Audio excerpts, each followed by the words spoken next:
The first number of the third book of the Java suite is actually a little bit confusing when you first encounter this cycle, because it is a kind of a triple bill. It is called 3 dances, and that's exactly what it is, 3 dances. And yet it makes for only one of the numbers of the third book. Godowsky talks about how extraordinary Javanese dance is and how Javanese people reveal their feelings in their dances. And that's exactly what he has done. He's done 3 very short dances which each deal with a particular kind of mood. The first one expresses, according to him, the languor and the melancholy. And it is a particular way of doing it. There is an undeniable sadness. It comes through the endless repetition of the same tiny motif.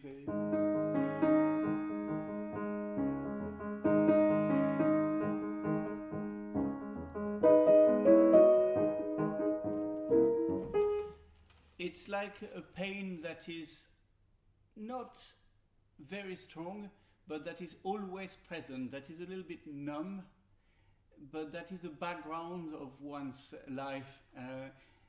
It's a bit this kind of this wheel of life of the Buddhist philosophy, this endless cycle of rebirth and death and rebirth, of which we are trying to escape.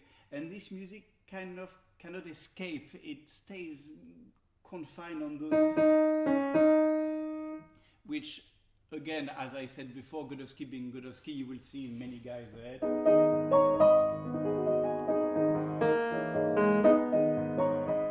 And plenty of others. It is the only one of these 3 dances in which there is an attempt at a secondary idea and of a sort of a development. Secondary idea being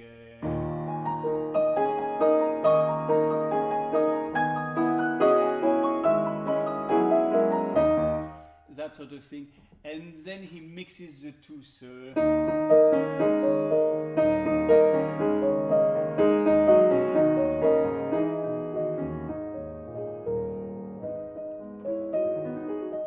and that could be said to be the recapitulation.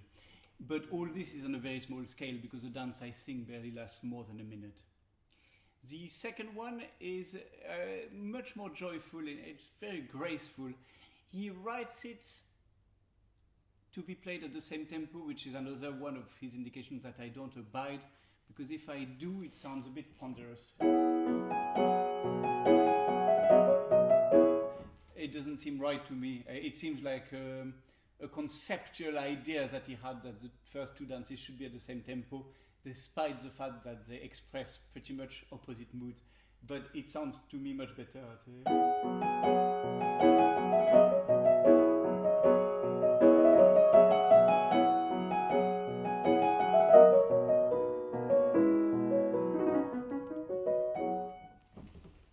And this one is pretty much monothematic.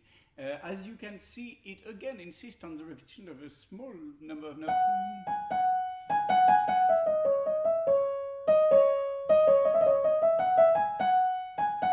And it will do barely anything else. The second idea is exactly similar to the first.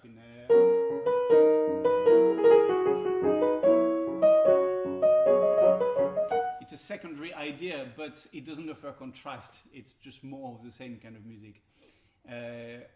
As often, only the texture change, and it comes last.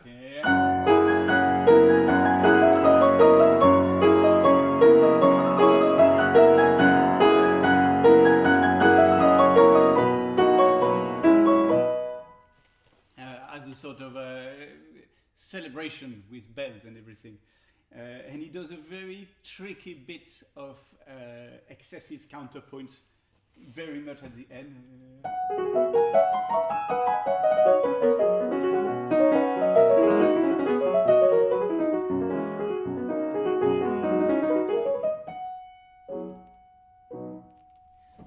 It's interesting to hear. It's fascinating to look at the score as well, because the voices are very intricate. The third dance is all about a sort of a gracefulness. It starts again with a sort of carry-on, but that quickly recedes and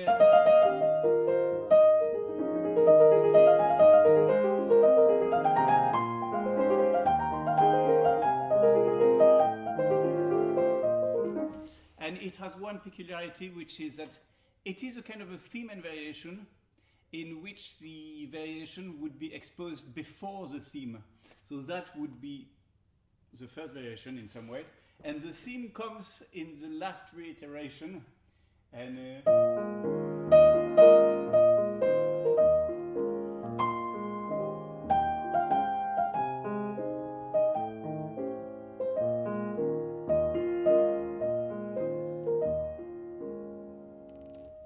so this is the music, but without all the semiquavers going up and down in cascades around the music, wrapping the melody.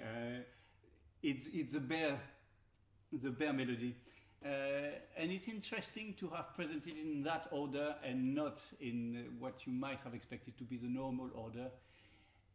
And there is actually a very good structural reason for doing it, is that it therefore gives the feeling that the music gradually becomes more and more subdued, and it prepares the terrain for the next number, which is a special number in the cycle. And it sort of prepares the way, and in fact it prepares the way so much that the last two bars, which feel like a very normal conclusion, will also be repeated as the first bar of the next piece. So